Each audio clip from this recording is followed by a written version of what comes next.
Hello and welcome to a brand new pilot episode of a new show called Game Dev Tooltip. In this show we take a look at tools outside of Unreal Engine and look at and review them, how they can be used for our games design.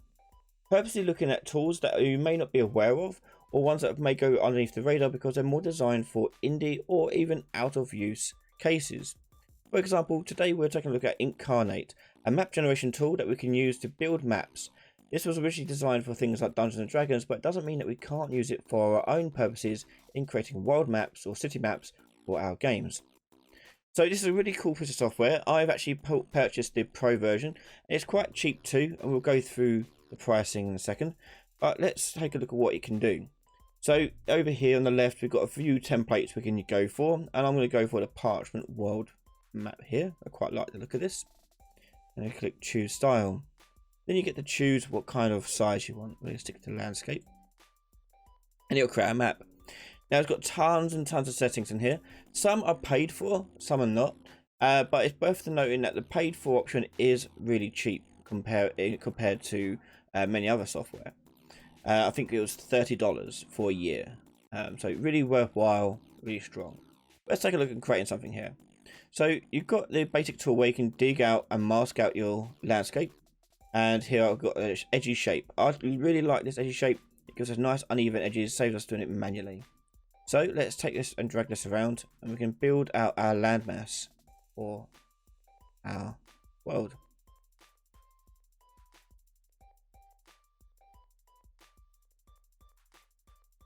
Okay, and there you go. And you can see it's generating some nice shadow effects and things like that. And we also have the option to do subtractions too. So if I go to subtract mode, change the size of this down, I can make little rivers into my environment.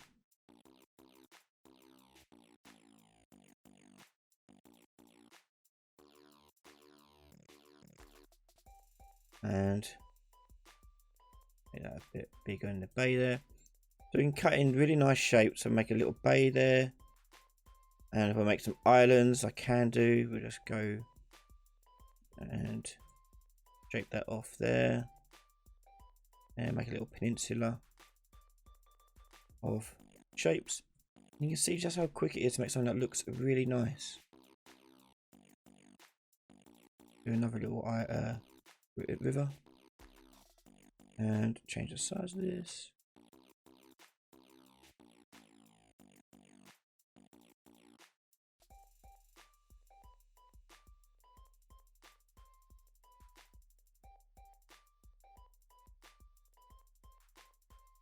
Yeah, you can make some really nice things here.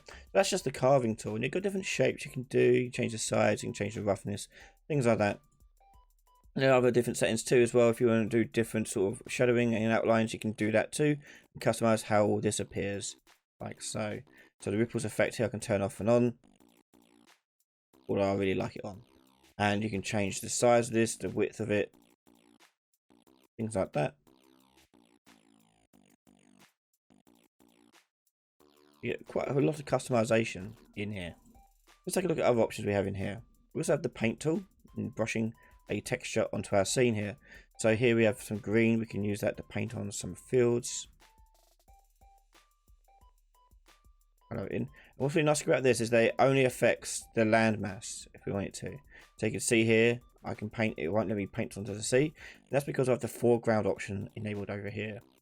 So it's really nice and easy to get things exactly how we want it to go. If I click on this, you can see a variety of different textures you can use. You can even upload your own as well. So lots of options available to you. Paint that in. Do another bit over here. Let's go add a bit of, change the parchment color over here. Got some desert-like sand thing, maybe some swampiness.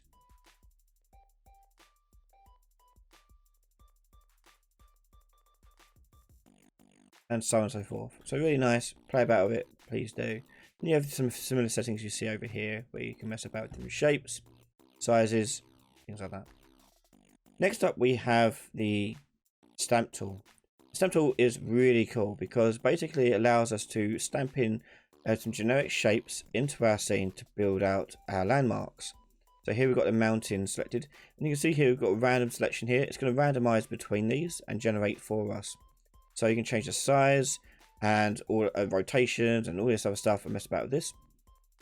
And what's more, you can also have access to layers too. So if you want to quickly change the layer, you can do over here as well. So if I put this on layer 2, for example, this will all happen on layer 2. I can just paint this in. I'm just clicking and dragging, painting my mountains. And again, it only paints where I want it to paint. And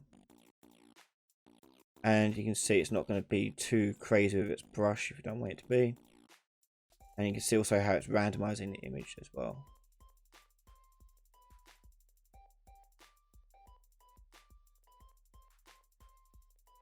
Yeah. And if you click on this open catalog here, you can see we've got loads of options available to us, including a load of icons as well. So let's now add in our trees and forests. I'm going to choose this one over here, and we can now place these into our scene, and you can see they're coming in and randomizing similarly to the mountains. We have standard undo features and redo features in history. So let's say I want to make the trees more obvious, so we can increase the size of that a little bit. There you go. And we can now place this into our scene. And this won't override anything on the same layer. Okay, so it won't, if I paint into the mountains, it won't paint onto the mountain.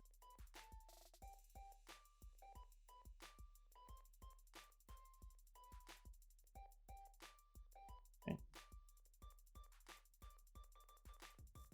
But if I wanted to just say now paint on behind these ones, I'll just drag my layer down to 1. And now I can paint behind mountains here if I wanted to.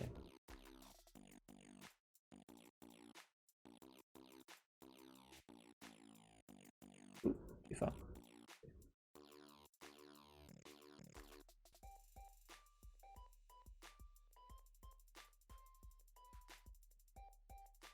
And so on and so forth. And there are a few other options too. We have hills. So if you want to add in some hills in here, we can do. Just make these a little smaller. See, I can single click and it will randomize too. Volcanoes, other terrain. And here you've got different types of terrain here too. So I can purposely choose one in particular. So this one in here, I'll just click there. And we've got this one here. Line this up. I can build like a little place where I can indicate the terrain is changing.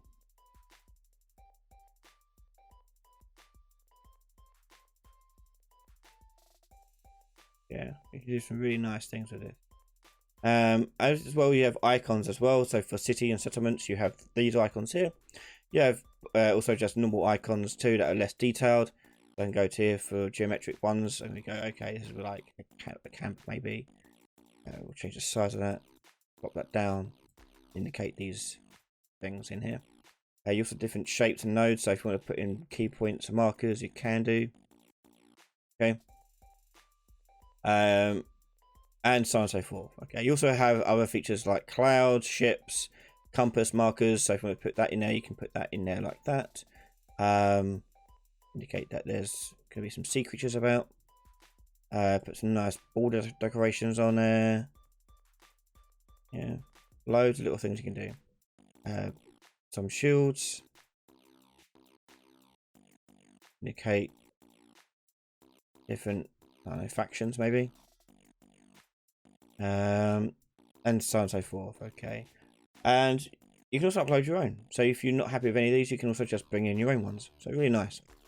Next we've got the text tool. And this works similarly as you would expect it would. Just click somewhere and type in the text. So we're going to go Northern Highlands. And there is our text field. I can click and drag this around as much as I like.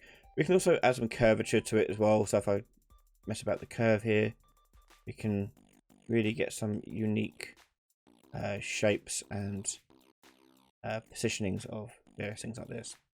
And you've got your standard options here. You can change the font, size, all that stuff. Okay, so plenty of things you can change about and mess around here. Now, Path Tool is something that is available to advanced users. This allows you to draw in roads and different pathways using dotted lines. So I can click on here and drag line out, and it will generate that line for me. And I can change the color of it, like so. Give it a shadow if I wanted to. Yeah.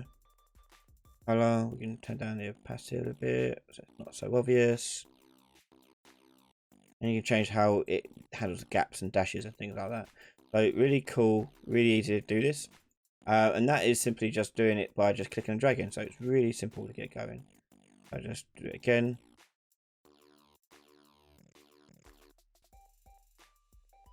There you go. So really nice. And you've got different shapes and different styles you have there. Now you can also add notes to this thing. So let's click on, say, yep. We can add a little note here.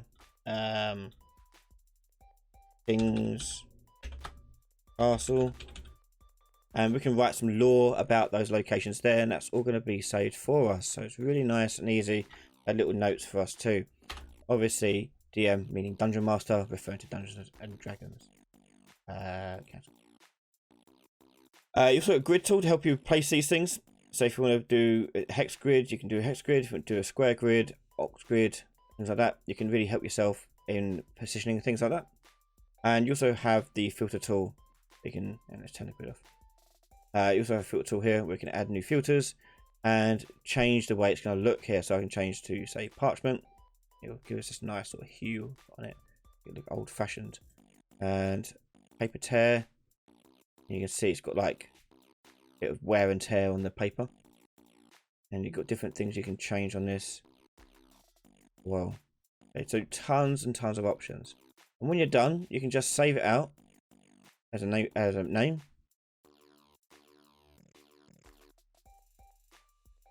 And that's it. And then we can export that map from our scene. You go over to the top right over here, and you can go. Oh, I forgot to mention as well. Over here, you can do like see the layers here, mess about the layers and different settings you have on it. If you go to the top panel up here, you can do export as image, and it'll ask you for what resolution you want to do. HD export if you want. But you export that out, save image, and it'll ask you to save it like a JPEG there. Okay, and that's it. It's really simple, and you can now bring that into your game engine and use it as part of your world map or environment map, whatever you want to use. Really cool piece of software. I really like it, and I've used it plenty of times in my projects already. I'm going to show you an example of it right now, in fact. Here we have a map being used, and all I've done is just put it in, a little border around it, and add some moving clouds with a material, quite a simple material, to make it just look a bit more dynamic. But there we go. We've got a nice, useful world map to show, and it looks really nice from the get-go. Okay, this was actually the first map I ever made with this, and what you're seeing here is entirely the free version of the software that I used. Okay, so check it out, inkarnate.com. Lots of fun. Try it out for free, and if you like it, purchase up the pro version, as it unlocks lots of cool little features as well. And there we have it. That's the first episode of our dev tool tips. And if you like this content and you want to see more of it, please leave a like and comment below, letting us know what you thought of it. Now there'll be more episodes coming, talking about more software, more tools to try out. But hopefully you're interested in Inkarnate and check it out. I've really enjoyed it. This is not sponsored by them whatsoever. It's just something that I found that was cool. I wanted to share. So thanks again for watching, and I'll see you all next time. Bye everyone.